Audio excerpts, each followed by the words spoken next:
အားလုံးကိုမင်္ဂလာပါလို့ဒီညကနေကျွန်မနှုတ်ခွန်းဆက်တာချင်ပါတယ်ဒီနေ့မှာ Happy New Year လို့အရောက်စီတိုင်းကိုဒီနေရာကနေပြီးတော့မှနှုတ်ဆက်ခြင်းနဲ့ဘုရားသခင်ရဲ့ညီသက်ခြင်းဝမ်းမြောက်ခြင်းပျော်ရွှင်ခြင်းကောင်းချီးမလားဖျားဖျားဒီနှစ်သစ်မှာတင်တဲ့တမိသားစုပေါ်မှာအထူးပဲတက်ရောက်ပါစေလို့ဆုမွန်ကောင်းတောင်းပေးပါတယ်အာမင်ဟာလေလုယာ2026ခုနှစ်အတွက်ဘုရားသခင်ဖွင့်ပြတဲ့အရာလေးကိုကျွန်မအနေငယ်ဝင်ငါပေးခြင်းနဲ့2026ခုနှစ်ကဘုရားသခင်ကကျွန်မအသက်တာမှာဖွင့်ပြတဲ့အရာက the year of accomplishment လို့ခေါ်တယ်အထူးသဖြင့်ကျွန်တော်အသက်တာမှာ2026ခုနှစ်မှာဖယားသခင်ကကျွန်တော်တို့ရဲ့လှုပ်ဆောင်ခြင်းတစ်ခုစီတိုင်းအပေါ်မှာအထူးပြီးစီးရတဲ့ခွင့်နဲ့အောင်မြင်ရတဲ့ခွင့်အမှုပြီးစီးပြီးတော့မှအောပဲဖယားသခင်ရဲ့လှုပ်ဆောင်တဲ့အရာတွေကိုမြင်တွေ့ရတဲ့နှစ်ကာလဖြစ်မှာဖြစ်တယ်အာမင်ဟာလေလုယာကျွန်မတစ်ပိုက်ဖတ်ခြင်းနဲ့တရားဟောရာကျမ်းခန်းကြီး28အပိုက်ငယ်8မှာတင်ဤဘန္နာတိုက်၌၎င်းတင်ပြုလေရာ၌၎င်းထာဝရဘုရားသည်တင့်အပေါ်မှာမင်္ဂလာရောက်စေခြင်းကမိန့်တော်မူမီတင်ဤဘုရားသခင်ထာဝရဘုရားပေးတော်မူသောပြည်၌တင့်ကိုကောင်းကြီးမင်္ဂလာပေးတော်မူမီဒီနေ့ဘုရားသခင်ကတင့်ကိုပေးထားတဲ့ပြည်မှာကောင်းစားရတဲ့ကိုကိုပေးမယ်အထူးသဖြင့်2026ခုနှစ်မှာတင်ပြုလေသမျှမှာအောင်မြင်ရတဲ့ခွင့်နဲ့မင်္ဂလာရှိရတဲ့ခွင့်ကိုပေးမှာဖြစ်တယ်ထီရောက်ရတဲ့ခွင့်နဲ့အောင်မြင်ရတဲ့ခွင့်ကိုဘုရားသခင်ကပြင်ဆင်ပေးမှာဖြစ်တယ်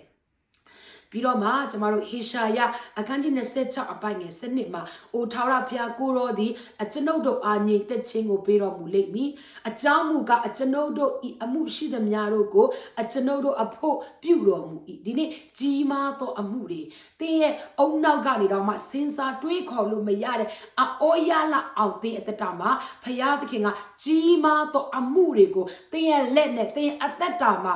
အောဘွယ်ရပြီးဆုံးရတဲ့ခွင့်ဘုရားကပြင်ဆင်ပေးမှာဖြစ်တယ်သူစေခိုင်းသောအမှုသူစေခိုင်းသော mission သူစေခိုင်းသောအလုပ်တွေကိုကျွန်တော်အသက်တာမှာပြီးစီအောင်မြင်ရတဲ့ခွင့်ကိုဘုရားခင်ကပြင်ဆင်ပေးမှာဖြစ်တယ်အောင်လံကိုလွင့်ထူရတဲ့ခွင့်ကိုဘုရားကပြင်ဆင်ပေးမှာဖြစ်တယ်2025ခုနှစ်နဲ့ပြီးခဲ့တဲ့အချိန်တွေမှာတရငိုကြွေးတဲ့အရာတွေခြေခွဲတဲ့အရာတွေကိုဘုရားခင်ကဝမ်းမြောက်ခြင်းနဲ့စနဲ့ဘုရားခင်ကရိတ်သိမ်းရတဲ့ခွင့်ကိုပေးမှာဖြစ်တယ်တင်ဆုံးရှုံးသွားတဲ့အရာတွေကိုဘုရားခင်ကနှစ်ဆသောကောင်းကြီးမင်္ဂလာနဲ့ပြန်ပြီးတော့မှပြင်ဆင်ပေးမယ်နှစ်ကာလဖြစ်တယ်2026ခုနှစ်မှာ double portion ဆိုပြီးတော့မှကျမတို့ရဲ့အသက်တာမှာနှစ်ဆသောအဖို့ကိုဘုရားကပြင်ဆင်ပေးမှာဖြစ်တယ်ဘုရားခင်ကအမှုပြီးတယ်ဆိုတဲ့အခါမှာအောင်မြင်ခြင်းပေးတယ်ဆိုတဲ့အခါမှာပြုလေသမျှတစ်ခုစီတိုင်းမှာဘုရားခင်ကလှုပ်ဆောင်တဲ့အရာမှာပြီးစီအောင်မြင်တယ်ဆိုတဲ့အရာမှာဒီနေ့နှစ်ဆသောဗိတ်သိခြင်းနဲ့အလိုလိုရတဲ့ခွင့်နှစ်ဆသောမျက်နှာตาနဲ့ဘုရားခင်ကအလိုလိုရတဲ့ခွင့်နှစ်ဆသောဘုရားခင်အတူပါရှိခြင်းမျက်မှောက်တော်အတူပါရှိခြင်းကောင်းကြီးမင်္ဂလာကိုအထူးခံစားရသောနှစ်ကာလဖြစ်မှာဖြစ်တယ်နှစ်ဆသောကျမ်းမာခြင်းနဲ့ဘုရားကသင်ကိုပို့ဆောင်ပေးမှာဖြစ်တယ်နှစ်ဆသောကောင်းကြီးမင်္ဂလာအပြားပြားကာဏအသီးသီးမှာဘုရားသခင်ကအိုးဘွေပြည့်စုံရတဲ့ခွင့်ပြင်ဆင်ပေးမယ်နှစ်ကာလဖြစ်ပါတယ်ဒီအတ္တတာမှာဘုရားခင်ကိုဆက်ပြီးမျှော်လင့်မှာကျမတို့ရဲ့အောင်မြင်ခြင်းအရင်မြစ်ကဘုရားသခင်ဖြစ်တယ်ကျမတို့ရဲ့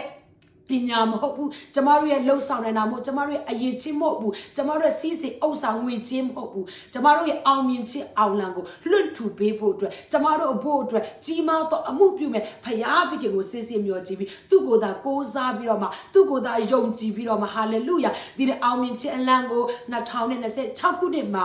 အောဘယ်ယာပြီးစီရတဲ့ခွေအောင်လံလွတ်ထူရတဲ့ကိုဘုရားသခင်ကပြင်ဆင်ပေးပါစေအရောက်စီတိုင်းဖျားရှင်ကောင်းချီးပေးပါစေ